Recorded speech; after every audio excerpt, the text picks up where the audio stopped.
If you don't know me, my name is Nadira Ahmed. I'm a sophomore in high school, and if you haven't already, watch the first general discussion video where I go in depth with the American medical debt crisis and never even look at the camera. I'm so sorry. But anyways, today we are going to talk about mental health. Not really much about case studies, but more so about the repercussions of a negative mindset and how that can affect our work and school environments.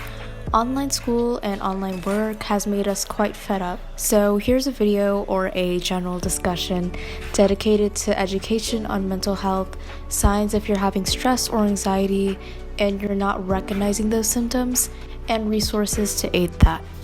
For one, mental health has become such a mainstream topic that mindfulness and other practices of meditation have in common. I know my school is pretty competitive and taxing. Our school has a mindfulness practice every week, which is extremely useful to implement if you're stressed or find any students stressed about upcoming college admissions, college classes, other classes in general, and their family situation, etc. On my Instagram story, I asked about mental health, what it meant to their person, significance, and here are some of the responses I got back. So one person said, you need to keep yourself happy in these times and look at the positives of life. Some people said it's always ignored and should be prioritized more.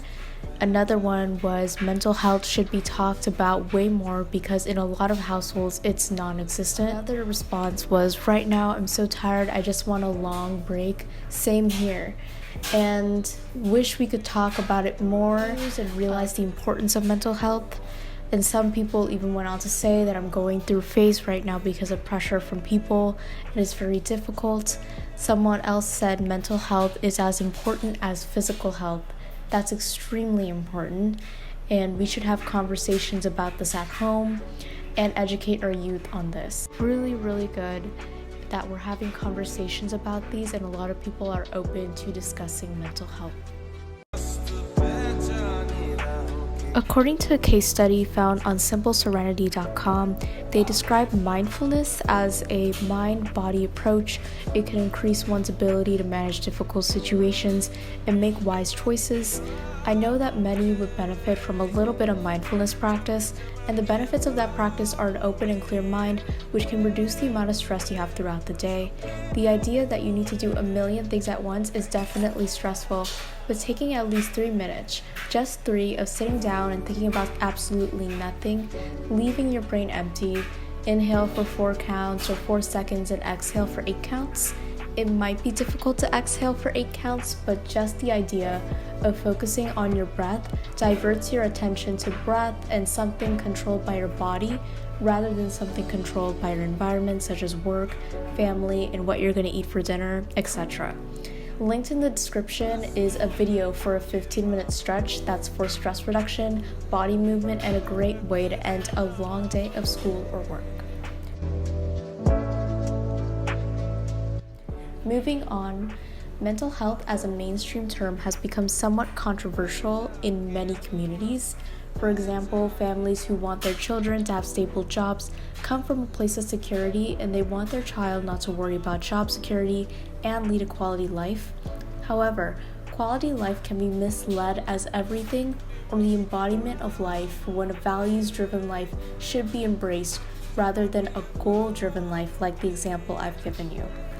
For example, having my own house or apartment is a goal that I would love to have in my 20s at least. So to keep me motivated, I keep this goal in mind to keep myself going every day. Finding a goal or passion and motivation develops over time with that. I also remember my values. My values are to be kind to people and help people through videos like these. I started this YouTube channel to voice a clear opinion on issues related to teens like me who don't have many mainstream platforms that voice their career pathways or resources for teen minorities to specific career pathways. And my values paved the way for me to become a medical professional in the future. So find your values first and your goals will fall into place.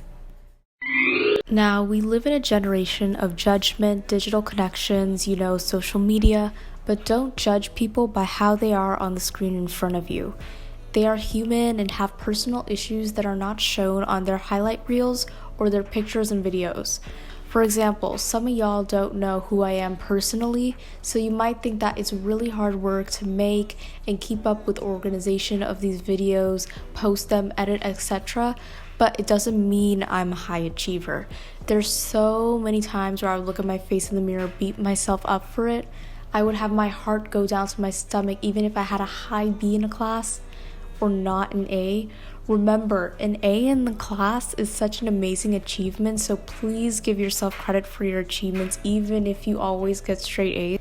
Anyways, make sure you have the time to be appreciative for the life you have, and there's definitely so many more opportunities for you to grow, such as writing in a journal or a piece of paper, or even just a couple of words before class be super beneficial in that self-reflection and self-appreciation.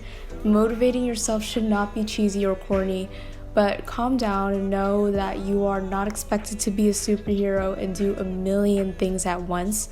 You need to take care of yourself before you take care of others, and the only way to do that is to reflect on the day and keep pushing yourself to be a better person than you were the day before. And that is up to you to decide. A negative mindset will not do you good. Putting others down for the way they look or dress will not make you feel better about yourself, but hurt those around you. Words are powerful, but actions also speak louder. The intent that you put behind anything you say is a tone that demonstrates who you are as a person. Always take care of yourself and say kind to others. That's also a form of mindfulness practice. According to the Mental Health UK and their Mental Health Foundation, they note that acts of kindness have the potential to make the world a happier place. An act of kindness can boost feelings of confidence, being in control, happiness, and optimism. They may also encourage others to repeat the good deeds that they have experienced themselves, contributing to a more positive community. So these are just some tips. Education, really short, but all of them are manageable and easy to do every day, no matter what situation you're in. So make sure to at least incorporate one of these mindfulness practices into your daily routines. Hopefully this helps you out in any way. Do share this video, subscribe, and comment on my discussion tab. Thanks for watching Medical Eye.